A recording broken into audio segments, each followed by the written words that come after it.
जय हिंद दोस्तों, आप सभी कैसे हो। मैं उम्मीद करता हूं कि आप सभी बहुत अच्छे होंगे। एक बहुत बड़े वैकेंसी का नोटिफिकेशन आ चुका है, अप्लाई डेट जारी हो चुका है, जिसका आपको बहुत दिनों से इंतजार था।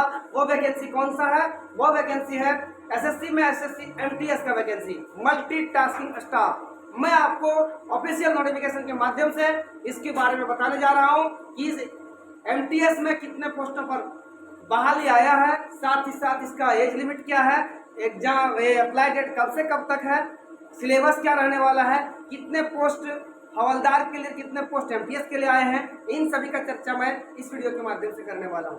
तो आपको दिखाने जा रहा हूं क्या ऑफिशियल नोटिफिकेशन। ये है आपका ऑफिशियल नोटिफिकेशन भारत सरकार एसएससी स्टाफ सिलेक्शन कमीशन के द्वारा। क्या चीज के लिए है?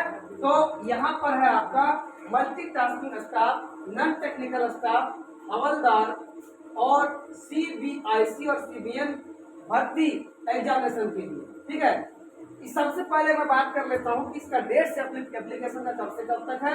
27/6/2024 यानी 27/6/2024 रात से प्रारंभ हुआ और ये 31/7/2024 तक इसका रहेगा डेट। ठीक है, यानी 27 से लेकर 31 तक आप फॉर्म फिलअप कर सकते हो। Last date for receipt online ये आप देख लेना, मेन चीज यही है 27/6/2024 से 31/7/2024 तक इसका ऑनलाइन फॉर्म चलेगा। ठीक है, अब मैं आपको इसके बारे में और कुछ बताने वाला हूँ, आप बने रहे। देखो, सबसे पहले वैकेंसी के बारे में बात करते हैं कि एसएससी एमटीएस में कितनी वैकेंसी आई है। तो एसएससी एमटीएस में कुल मिलाकर जो वैकेंसी है ना, वह कुल मिलाकर वैकेंसी आपका यहाँ जोड़ लेते हैं थोड़ा।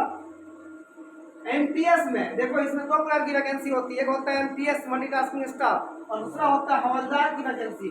तो मल्टीटास्किंग स्टाफ में कितना आया है? 4887 वैकेंसी और 3439 वैकेंसी आया है हवलदार में। बहुत बड़ी वैकेंसी है एसएससी एमटीएस के द्वारा। लगभग 9000 पोस्ट के लगभग है। 9 7 16, 8 3 11 12, 8 4 12 13, 4 3 7 8,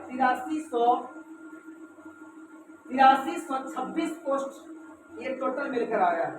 ठीक है, तो यानी आपको एमटीएस में अगर डालना है, देखो इसका एज क्राइटेरिया दिया जाता है। अगर आपको एमटीएस में डालना है तो आप एमटीएस के लिए सिर्फ अप्लाई कर सकते हो, और अगर हवलदार डालना है तो हवलदार के लिए सिर्फ अप्लाई कर सकते हो। तो ये आपके ऊपर डिपेंड है। नेक्स्ट चलते हैं आगे। देखो, इसमें जो है ना पोस्ट नेम नहीं, कुछ नहीं, यहाँ से यहाँ आ जाते हैं। सिटीजनशिप, एज लिमिट, देखो एज कब से गिना जाएगा, सबसे बड़ी फैक्टर यही बात करने वाला है। सर एज कब से कब तक गिना जाएगा, एज कितना चाहिए? तो देखो यहाँ एज जो है ना दो तरह का होता है। कितना कितना? 18 से 25 साल अगर आप जनरल हो तो, इसमें एमटीएस के लिए, और हवलदार में भी 18 से 25 साल जनरल को। लेकिन अगर आप ओबीसी में हो तो आपको 2 साल की छूट मिलेगी। कितना?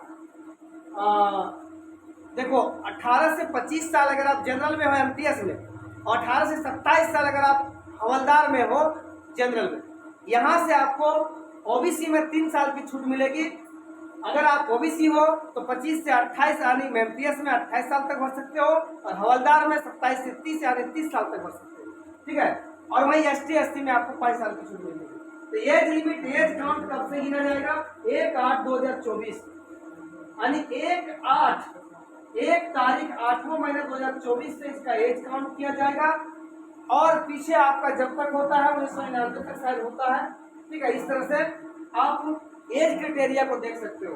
देखो यहाँ एज क्राइटेरिया नीचे दिया गया फुल डिटेल्स में, थोड़ा सा इस पर चर्चा कर लेते हैं।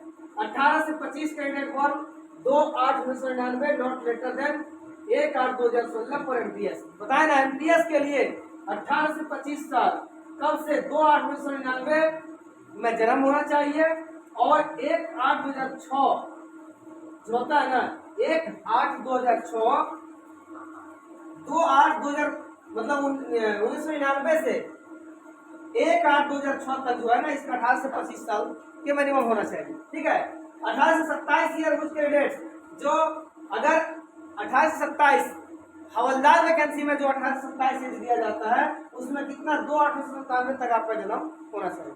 ठीक है, नेक्स्ट करता है आगे एसटी और एससी में कितना 5 साल का छूट मिलेगा आपको, और ओबीसी में आपको 3 साल का छूट मिल जाएगा। पीडब्ल्यूडी में आपको 10 साल का छूट मिलेगा। पीडब्ल्यूडी अगर ओबीसी है तो 10 साल का छूट मिलेगा, और पीडब्ल्यूडी अगर एससी एसटी है तो आपको कितना 15 साल का छूट मिलेगा। एक्स मैन को 3 इयर्स का छूट मिलता है। इस प्रकार से ये सब क्या है, एज है। अब नेक्स्ट बात कर लेते हैं हम थोड़ा, नेक्स्ट और इम्पोर्टेंट चीज क्या है,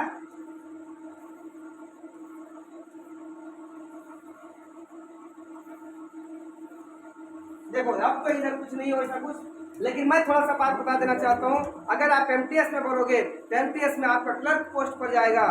क्लर्क आने के ऑफिस में आपको ये जो होता है ना, बड़े बड़े ऑफिसर्स के साथ आप रह सकते हैं। साथ ही साथ अगर आप हवलदार पोस्ट पर जाते हो तो आपको बंदूकधारी हवलदार बनना होगा। नेक्स्ट बात यह है, एमटीएस में किसी भी प्रकार का फिजिकल नहीं होता है, और हवलदार में फिजिकल होता है। फिजिकल भी नॉर्मल फिजिकल है, कोई हार्ड फिजिकल नहीं है, आप आराम से उसे कर सकते हो। लेकिन सबसे बड़ा फैक्टर क्या करता है कि आप एग्जाम जो है ना, एसएससी एमटीएस का एग्जाम निकालो। एग्जाम के बाद आपका फिर क्या होगा, एग्जाम निकालने के बाद आप हवलदार पोस्ट या एमटीएस पोस्ट के लिए ये जा सकते हो। ठीक है, तो इसका सिलेबस के बारे में मैं अगले वीडियो में चर्चा करता हूँ। फिलहाल देखो थोड़ा सा यहाँ एक इसी समझ लेना, फिजिकल किसमें होता है, फिजिकल होता है आपका किसमें, हवलदार में होता है। 157.5 cm आपका ये हाइट चाहिए, 5 cm आपका रिलैक्सेशन किया जाता है। आपका जैसे होता है ना, गोरखा हो गया, असम हो गया, ये सब जनजाति के लिए क्या है 5 cm छूट दिया जाता है।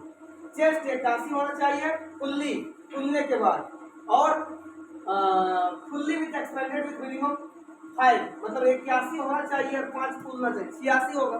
ठीक है, और फीमेल के लिए हाइट कितना 152 cm, 48 kg वजन और 2 kg वजन आपको क्या दिया जाता है, छूट दिया जाता है गोरखा के लिए।